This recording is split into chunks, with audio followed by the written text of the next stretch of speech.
All right. Good evening, everybody, and welcome to episode 95 of the On Air Advocate, where at the On Air Advocate, we look to provide education, support, and empowerment for all of those with different abilities, mental and medical illnesses, and their caregivers.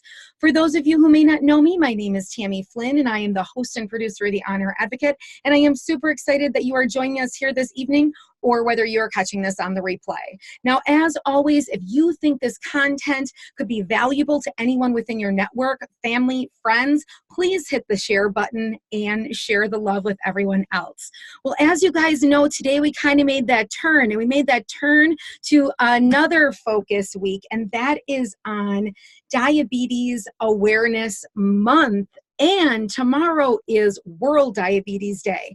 And I could think of no one better than my friend Rachel Mayo, who was here for episode 11, and now we're on 95. Whoa. To talk to everyone.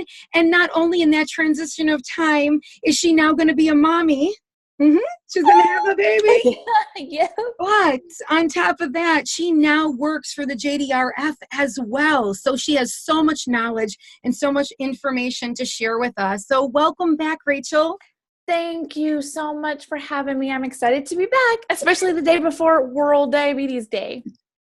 Yes. Now, for those who maybe didn't catch episode 11, and that was like back in March. And you remember it was a funny day. It was like, wasn't it daylight savings time or something? Oh it my was gosh. A crazy day. It was a crazy day. And I remember the sound wasn't working at first. It was just kind of, like 7 in the morning. It was early. It was now early. We're late. Really So for those who didn't catch that, can you give everyone just a brief bio snapshot of Rachel Mayo? Sure. So I was diagnosed with type 1 diabetes when I was 18 years old. I had just finished my freshman year of college, like literally the day before. I went home and I was not feeling well. So I went to the doctor, and that's where they diagnosed me. I am grateful. I'm one of the lucky ones who was not in diabetic ketoacidosis at diagnosis, which is a fatal complication of diabetes.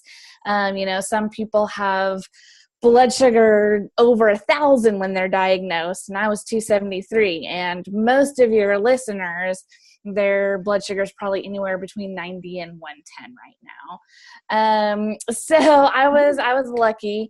At that point, last time we spoke, I was kind of in the middle of the in vitro fertilization process with my husband.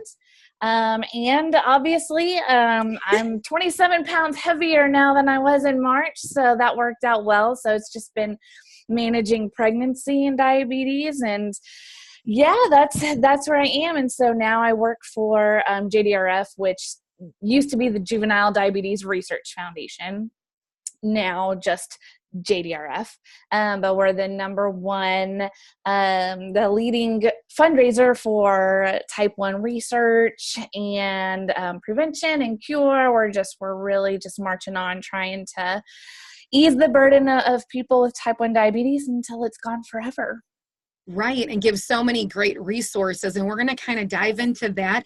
But I know that for yourself personally, a huge struggle, was that you were diagnosed at 18 at that time, and that's what we talked about last time. You were in college, and you were like, I don't want to do this. Yeah, and see, that's the thing is, it kind of sucks no matter when you're diagnosed, right? Whether you're diagnosed as a kid, as an adult. I met someone last month who was diagnosed at 63 years old. So that's one thing a lot of people don't realize is you can literally be diagnosed at any age. But for me, the reason why 18 was hard is because I had been living my life for 18 years however I wanted to. Right. I just, with no consequence to what I ate or my stressors or my schedule. And for a little bit, I went through a burnout phase, and I just kind of had to jump back on the ship to take care of myself, which is very, very common with people with type 1, is going through that burnout phase. But through that, I learned a lot and was able to use that to help other people kind of navigate their disease. Because I bet now in your position as that outreach manager, you get parents that are on the phone that their whole life is thrown into this Mhm. whirlwind and they're trying to figure out the calculations kind of the same way as you at 18 were like, I've been doing this other way and now I got to relearn all these things and I don't know that I really want to do them. And, it's like reforming in all the ways that you do things, right? I mean, Yes. Oh, absolutely. I talk to parents almost every day. They're like, help, I just have no idea what I'm doing. And they don't even know where to start. They don't even know what questions to ask or anything. But a lot of the time, what they just need to know is that they're not alone and that they have a strong community and that we're there for them for anything that they could possibly need. We have 6 people on staff in our office and 5 of us have type 1. So we're just so grateful that we can offer not just resources, but personal experience and just the mental understanding of where those folks are coming from when they call us in a panic. right. And something I didn't even know till we jumped on this live beforehand is that for the different locations that do have full-time outreach managers and whatnot, and even if they don't, there's always somebody at the JDRF locations, right, that can tackle at least a few, can tackle questions. You were talking. Yeah, for sure. Can you explain a little bit about that to families that are listening? Mm-hmm. So I'm not really sure how many chapters there are total nationwide, but there's a lot, and oftentimes several in one state. There's 3 in Tennessee. I think there's 3 in Florida. There's a lot of them in Texas. Right.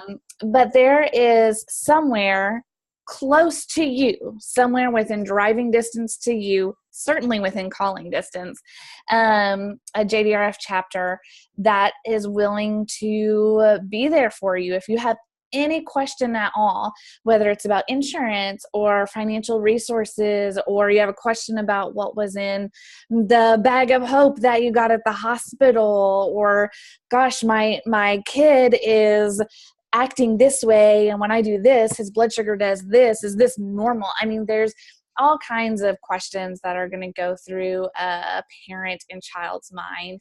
And we just want to be available to everyone and say, hey, don't let those sit in your mind. Don't just sit on those. Don't just let those stew.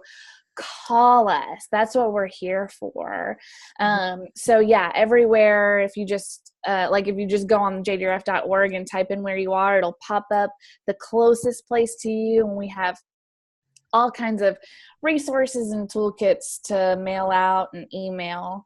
Right. And I think that sometimes people think that it's just like they're going to get a brochure, but there's actually people within the office that can answer questions or get you to the right people that can answer questions. That's what I. Yep, absolutely. And we have booklets for, we have a booklet that's for schools, to learn how to deal with your school and your child with type 1. And there's a teen booklet that's learning how to transfer, care from parent to your teen. There's just all kinds of information out there that a lot of people don't even realize that we have, or that they might even need or want. Now, if we kind of move on to a personal note for just a short bit, with you, the last time that we chatted, I know we talked a ton about when you were in your teen years and then going into your 20s and, how the struggle was. You had a lot of ups and a lot of downs and you had different crashes and trying to get those numbers where they need to be. What did you need to do in preparation before this pregnancy? To kind of mentally, physically get yourself ready. Because I think that you provide so much hope for so many out there that think that because I have this might not be a possibility, or this might be too big of a struggle. And so I want to kind of just broach that question a little bit. If you can tell us some of those things that led into your preparation. Yeah. Well, first, I just want to emphasize that it is 100% possible to have a normal, healthy pregnancy with type 1. I don't care if your doctor says otherwise. they're wrong. Fire your doctor, go find someone else. It's completely possible. For me, it was a little different just because we knew that we were going to have to go through the IVF process. So I had time to prepare. But what I wanted to do anyway, no matter what, no matter how we were going to get pregnant, I really wanted to focus on getting my A1C, which is an A1C is it's basically your average blood sugar over the last 3 months. And I wanted it at a number that both my doctor and I felt comfortable at. But your A1C is it's more than just a number, because it is just an average. You could be bouncing from 40 to 400 every day and have a perfect average. But my goal was to just stay in the middle there. Mm-hmm. So I did a lot of work. I trained for a half marathon because I knew I would need something to just keep me consistent. So about this time, really almost a year ago to the day, I ran a half marathon, but that took several months of, I can't even imagine running 5 minutes right now. But it took several months of preparation. And that was physical preparation. It was nutrition. It was really just grabbing a hold of my health. And that's really what it takes. That's what it took to make me feel comfortable getting pregnant, was just having a solid, firm grasp on my health, knowing where I was, just having my feet solid, like in the sand. I wasn't wavering, riding any waves. With that said, there are a lot of type 1s who get pregnant while they're riding that wave. And it's important to not freak out, because it is still completely possible to have a healthy pregnancy, even if you were just kind of out there. If it was completely unexpected, you're okay. But just know, as soon as you find out, it's time to grab a hold of it. It's time to grab a hold of it and really take control. And it makes it easier because you have some motivation there. Right. Now, when you were doing that and you were kind of taking control of your health, were there any amazing resources, apps that you used tracking? Like, how did you track during that time, or how do you track now, making sure that you're as stable as possible? For me, it was all about, diabetes technology. There's so much amazing technology out there now that wasn't readily available when I was diagnosed 13 years ago. Probably the biggest help for me was my continuous glucose monitor. I wear it right now. It's on my leg, but for me personally, I wear the Dexcom, but there's several different continuous glucose monitors out there. Is that the thing with the patch and you go? Yes. So there's a couple of those. I wear very medical. I wear a couple of those. One is my CGM, which is the Dexcom, but the other one is my actual insulin pump. I'm on the tubeless pump. That's the one I use. But it's also a patch. So with the CGM, I can see what my blood sugar is at any time just on my phone. Like right now, I'm actually doing pretty good. I'm at 122, and that's post dinner. So I'm going to pat myself on the back for that one. But I can always, with that, there's an app that gives me reports. So here's your 7-day report. Here's how the percentage of time you stayed in range. And here was your average blood sugar this week. And it would literally give me patterns. So it would say you have a pattern of daytime highs between this time and this time, which would indicate to me, okay, I need to maybe up my basal rate that time, or I need to adjust my eating time or the time I take insulin. Really just the diabetes technology and everything, like the apps and all the extra stuff that come along with that, was so important. Outside of diabetes, it was really just the community. I went to a health club, which, we had healthy shakes and healthy waffles on Saturday morning, like protein waffles.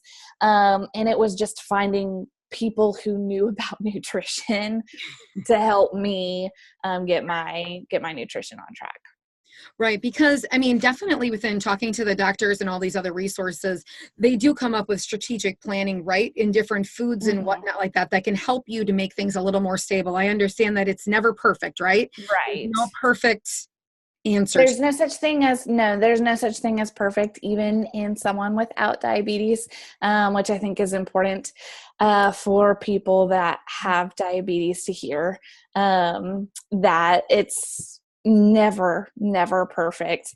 But yeah, and it's so individualized to you as a person Mhm. and your preferences and your lifestyle, that it's important to find a couple of people at least that will work with you on molding that for you. Right. And putting that all together. Now, turning back to a little bit more about the JDRF and the other foundations and whatnot that are out there, where are things research wise? Like, what is kind of the new and up and coming thing? I mean, what is the research really pushing towards and like the funding dollars? Do you know all the different areas that they're really digging Sure. into right now? Yeah, there's a lot going on and it's very exciting. I absolutely hate that anyone is diagnosed with type 1, but it's just it's just right now is the best time to be diagnosed. There's so much exciting research, exciting things coming out. So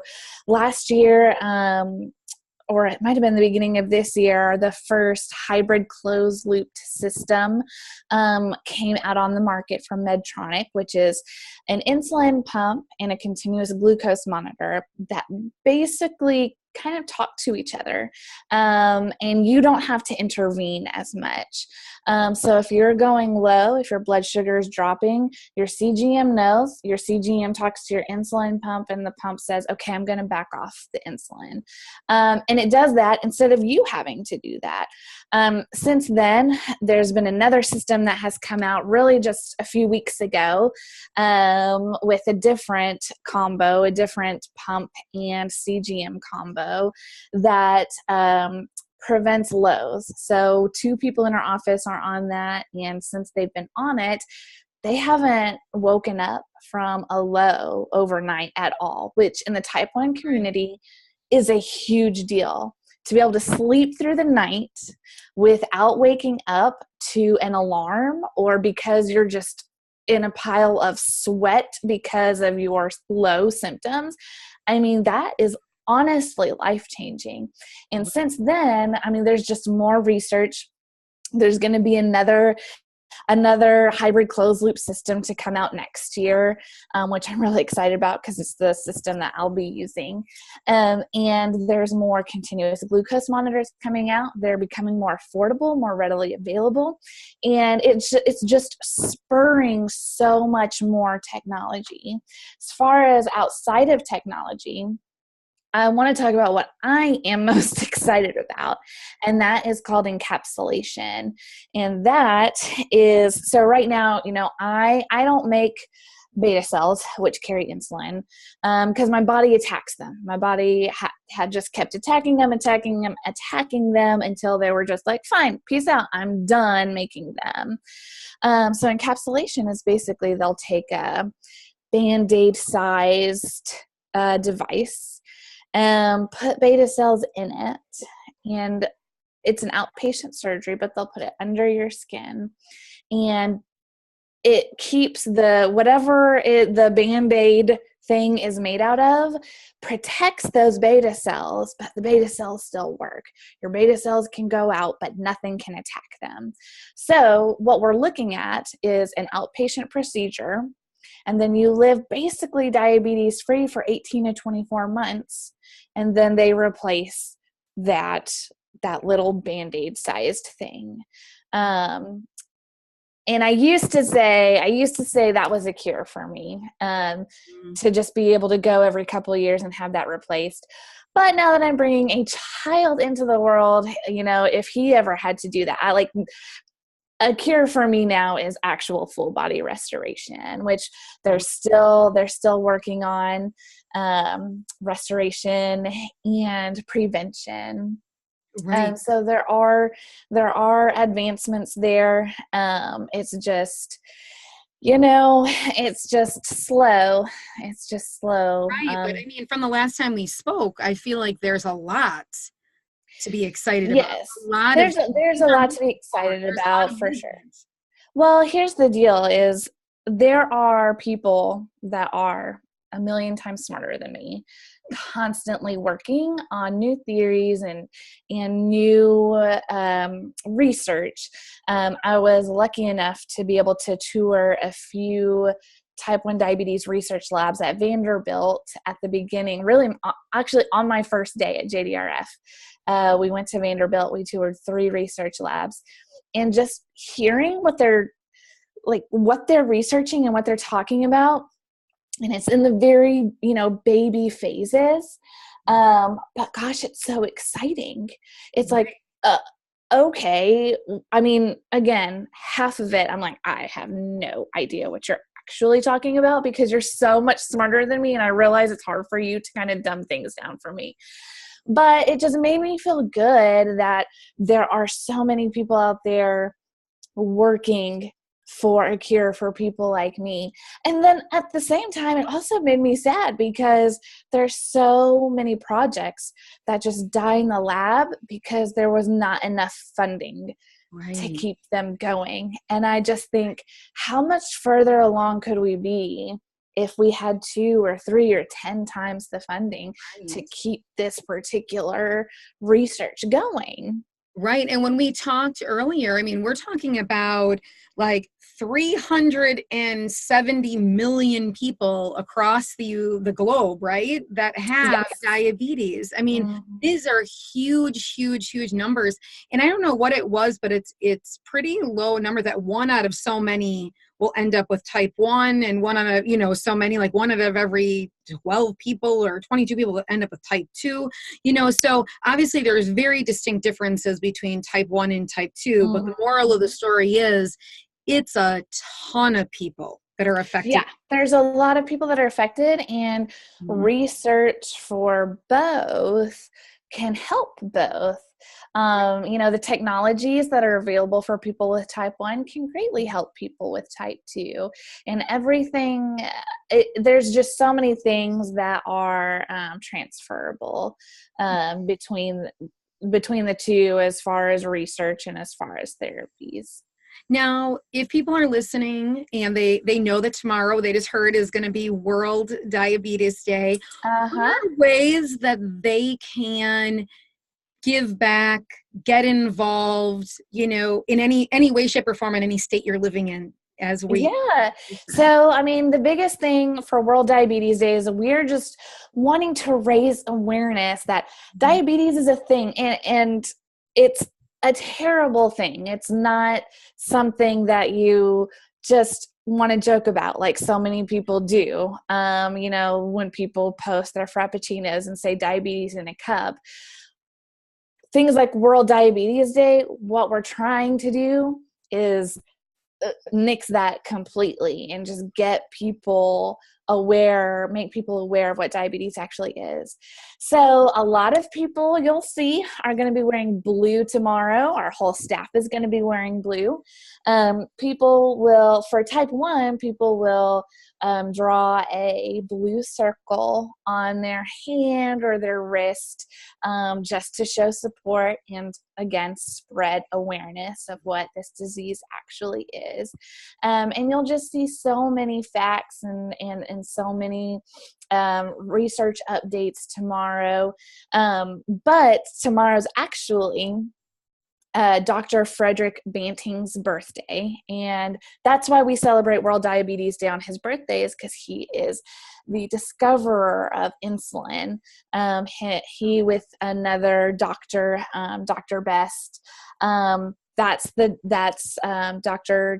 Banting's birthday is tomorrow. And so we're just celebrating him and, all of his accomplishments and everything he did for the diabetes community, because discovering insulin was kind of a big deal. Before that, if you had type 1, you were on the starvation diet until you died, basically. So he really revolutionized the diabetes world, and allowed people like me to live long, healthy lives. That is awesome. So tomorrow we can wear blue. We can show support that way. If you have things to post, you can post it. You can put it out there. Obviously, if you have a family member, a friend, someone that is a sufferer of type 1 or type 2, that can be thrown out there as well. Is there a giving campaign going on right now where they're just donations, or is that an ongoing thing? Or is there something like a big event coming up that is going to be celebrated? Sure. Well, I know with JDRF, we're always taking donations, always, but tomorrow specifically, donations are going to be doubled, which is very, very exciting.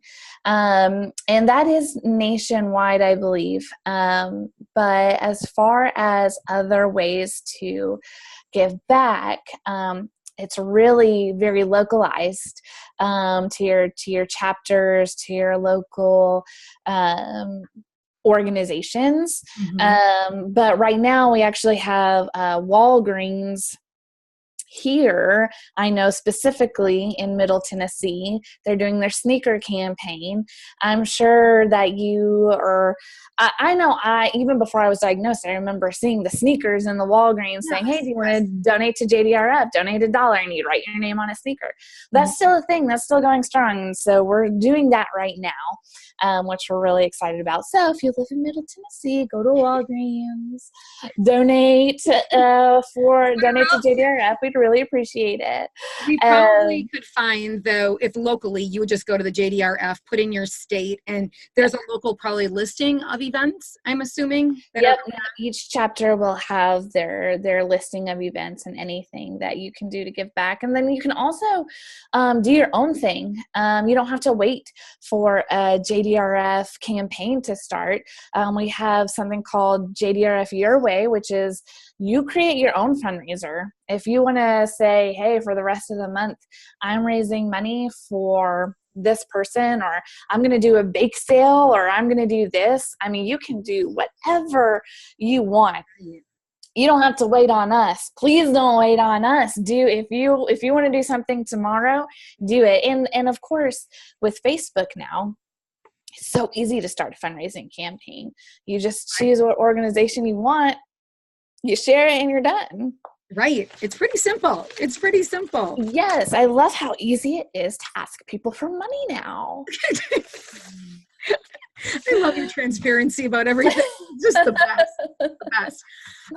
So kind of last thing, and in wrapping up, resources outside of the JDRF. I always like to kind of stick those below, whether it's for different apps, different resources outside of that, other foundations, organizations, anything, anyone, any links that you really like. Yeah. So there's so much out there, and just to be able to give other people a shout out, there are other type 1 organizations out there. Beyond Type 1 is one I had worked with in the past. I've blogged for them before, and I was part of their DKA awareness campaign in college campuses, which is very obviously very close to my heart since I was diagnosed as a college student. So, you check out their website too. They're always doing awesome stuff. Beyond Type 1. And then, honestly, get on Twitter, get on Instagram, search the hashtag T1D or hashtag DSMA, and there's a strong Type 1 community on those social media platforms that I find so much comfort in. Even though I feel, I might feel like I have a solid handle on Type 1, but Type 1 is very unpredictable. It can be. So, you can do the same thing 2 days in a row and get 2 completely different results. And when you have a question, or you just need someone to say, man, that sucks, who really understands where you're coming from. Right. your internet community, your online community is where it's at. That they've just, like I said, they've been so comforting to me, especially with pregnancy. And there's, a few girls I followed, and I just found a lot of peace in their posts and saying, hey, no, what you're going through is actually very normal. It just helps to have someone. Yeah, and you yourself, as someone to follow, you do a page and you have put up tons of posts and tons of information. And what I love about Rachel is she is so transparent about her life, about your life, about everything that you're going through, and, before you were pregnant and now, and kind of that step-by-step journey. So following that can lend a lot of information as well. Is there any outside support groups? So does the JDRF have their own support group like that parents can join? It'll depend on the chapter. For us, we have a few groups in the different counties. So there's like a Williamson County support group. We're getting our teen group started again. We just, and we of course support anyone in the community. If there are people that are like, hey, I was diagnosed later in life, can we do a support group? Reach out to your chapters and say, hey, is there a group that meets? Is there a mom group that meets? Is there a teen group that meets? Because a lot of the times, we just don't have the resources to constantly put out that information. A lot of the times it is up to people, the person with type 1 or the family to seek out information. And while I wish it was different, I wish we had 1 million people on staff just being able to blast information out to everyone. Right. But that is difficult. But I guarantee you, if your JDRF chapter doesn't have something, they know someone who does. They can connect you with somebody that you need to talk to, that you are wanting information from. And that's the thing. We don't have all the answers. We don't have everything someone needs, but we know someone who does. Right. I love it, Rachel. Well, I thank you so much for spending part of your evening with us. I know it's been a long day and work and everything else. I love your transparency. You are an inspiration for everyone. Like, you just take the bull by the horns. And I'm going to do it. We're going to get through this. And you do what you got to do sometimes. And when you feel like it, you should do it, because oftentimes there is someone who doesn't feel like it, because I've been there. And they really just need the person that's like, hey, you just do it. Just take it. Just do it. And so I really love that I can be that person for somebody. Yes, I love that too, because when I think of type 1, the first thing that comes to mind, I'm like, you want someone inspirational, does their research, has it together. It is you. So all of you, if you haven't followed Rachel yet, I definitely would do that. Definitely hook up with your JDRF as well. I'm excited for World Diabetes Day tomorrow. I will be wearing blue. Wear blue, take a picture, post it on social media, #WDD. We want to see it. We want to see everyone's support. Awesome. So everybody, before you go to bed tonight, get your stuff out. Exactly. Look, you don't even have to wash your blue shirt. Just throw it in the dryer with the dryer sheet, tumble it around. It'll smell fine. You'll be good to go. Okay, Rachel, any last one word of advice before we end this live? One word of advice. If you recognize when you're going through a hard time, just take the first step. And that first step can be so small. It can literally just be going on Twitter and hashtagging DSMA. It can just hashtagging T1D or searching. Just do one thing. And I promise, if you don't think about all the steps you have to take in the future, if you just do that one thing, it makes it so much easier. Then once you do that one thing, do one more thing. And it doesn't have to be today. can be tomorrow. And then your next thing can be next week. But you know what you have to do, and just shrink down that goal until it becomes not intimidating at all. And that's what you have to do, because something is better than nothing. And I promise you, you want to do something. It makes a world of difference. Right. So take that first step. Take the first step. And it can be so, take a little baby step. I want so badly. I know it's hard, but just the baby step. That's all it takes. Baby step forward. All right. Well, thank you so much. And we can't wait to see pictures of the new baby. Yes, you'll see. Baby Noah will be here in 43 days. So Christmas, is Noah due on Christmas? December 26th is when we're inducing. So. All right. So right after Christmas. Yes. He's going to be the best little gift ever. Wonderful. Congratulations again to you and your husband. Thank you so much, Rachel, for spending the evening with us. Everybody, thanks for tuning in tonight. If you want any more information about the On Air Advocate, just head on over to onairadvocate.com, and all of our resources are right there.